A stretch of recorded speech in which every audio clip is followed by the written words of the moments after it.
Hi guys! Ako nga pala si Daisy, isang OFW dito sa Taiwan. May nagtatanong sa akin kung anong agency ko sa Pinas. Ito guys. Ito guys yung agency ko sa Pinas, Grand Placement. So nung time nung nag-apply ako dyan guys, meron silang walk-in. Pero kalimitan talaga sa Grand Placement is Dropbox. Iti-text ka nila kung kailan ka pwedeng pumunta sa agency nila para mag-take ng exam, tapos interview. So nung time kong yan, walk-in, so nakapag-exam agad ako. Tapos sabi, iti-text na lang daw kung kailan ang interview.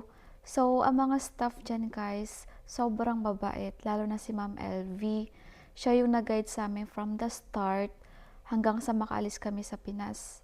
So basta sobrang babait ng mga staff dyan. Kaso nga lang guys, ano siya, yung parang Dropbox lang. Madalang lang siya magkaroon ng walk-in.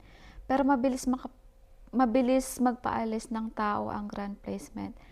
Ang company ko dito sa Taiwan is Sipil. Marami kaming marami kaming nakaalis sa Pinas na ang company namin dito sa Taiwan is Sipil.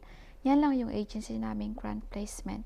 Sana makapasa kayo guys kung mag-a-apply kayo. Yun lang.